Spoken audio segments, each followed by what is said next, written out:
How's it going, everybody? Welcome to Virtual History 360. I'm Mr. Wade, and welcome to my latest teaching vlog. This is our week 1 update. We've made it through 1 week of school. Today is Monday, August 31st, and you know what? We're actually starting to teach. So here's what we have on the plan for this vlog right here. I want to talk about how last week went, and I want to talk about how things are going so far after our first day of actual real instruction. So let's get started. All right, so talking about what happened last week, we've had a lot to do.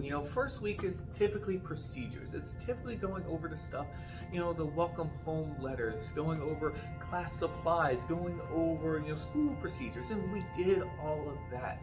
We also had our pre-test in there. Now, let's talk about how that looked.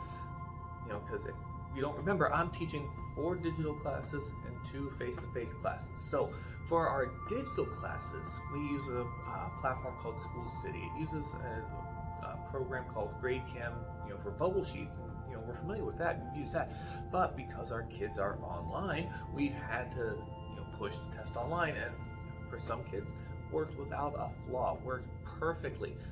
Other kids, they kept saying they had trouble and they couldn't get on, and that was an issue. And then on top of that, it wasn't just School City, it was ClassLink, which is our platform that houses like all of our programs that the kids use. That wasn't working for some of the kids. So it wasn't perfect. I mean, to expect it to be perfect, that's kind of, crazy dream out there. But you kind of hope it does work. Unfortunately, it didn't. I hope other districts had, better luck than what we had here in Osceola. But I can't say it was that bad. We're gonna stay positive. It worked for most of the kids that needed to do it. So not 100%, but it made it work.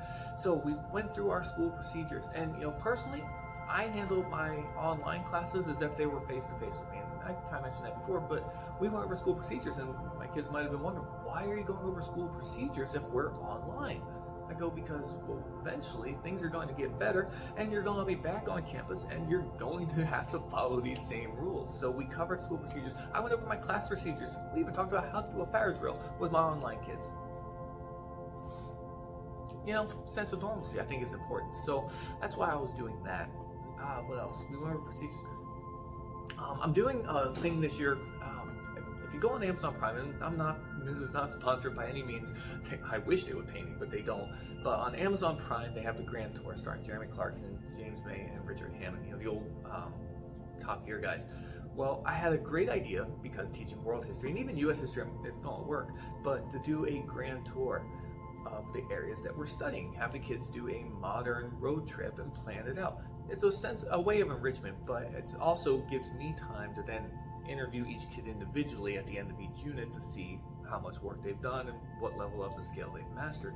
So we introduced that, and we talked about the Grand Tour, and I told them to pick their dream car. It doesn't matter what it is. All you gotta do is tell me how much it costs and what the gas mileage is. The reason I asked for those requirements is because they can get a cost. That means it's a production piece. I told them it has to be something you can go to any dealer that sells it and buy it, not a custom car.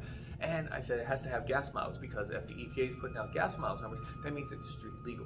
So, it's past all the safety tests. So it's a real car. It's not some crazy prototype. All right. So I had them do that. That was one of their assignments last week. And then we did our pre-test, and then Friday we just kind of wrapped up everything. And it was a long first week. There was a lot to do in those 5 days. But let me tell you, today we are jumping into the content. So let's talk about how the day's going. Now, although last week went very smooth, there was hiccups. It wasn't perfect, like I said. It went pretty smooth. I am so happy to be actually teaching the content today. It's day 1, it's introductory stuff, but it's still teaching. I feel like I'm actually doing my job, and I'm very happy that we're starting today. Let's see, like I said, I teach 2 courses. My U.S. history classes, we decided to take our basic introduction to historical inquiry, stretch it out to 5 days. This whole week's going to be dedicated to that. And what we're going to do, and today what we started was just a primer to how all the other units this year are going to be, talking about scales and vocabulary, and just to kind of get the kids used to the process. So we stretched this unit to kind of, get the kids used to the procedures and the routines that we'll be in. But we're going to focus on primary, in U.S. history, we're focused on primary and secondary sources. And the end all, the level 3 on this scale, is focusing on Nat Turner's Rebellion. I got this idea from Bruce Lesch's book, Why Don't You Just Tell Us the Answers?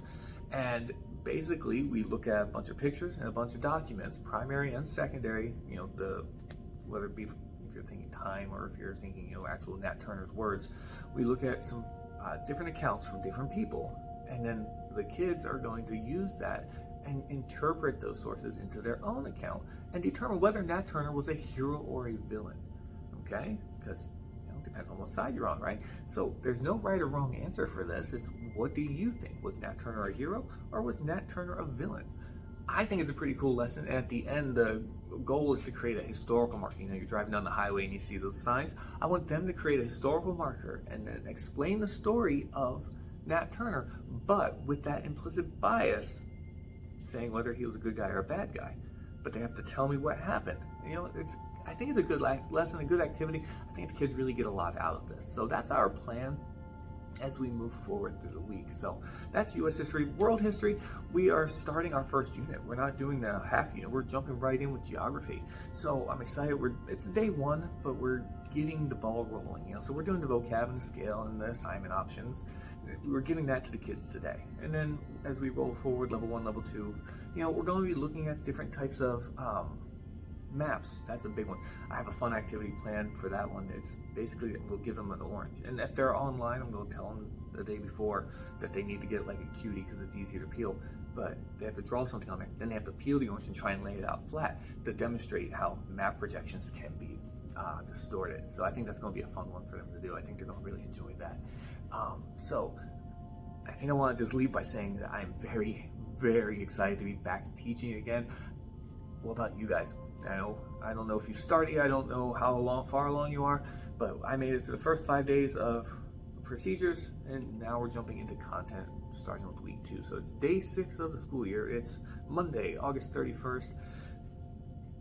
How are you doing? Leave a comment. This is a community here, so tell me how you're doing. What are your classes up to? Are you actually learning material yet? Are you planning to start soon? And if you are, how's it going? Is it working for you? Leave a comment, leave a like, and don't forget to subscribe if you haven't already, because I know you want to keep up with this.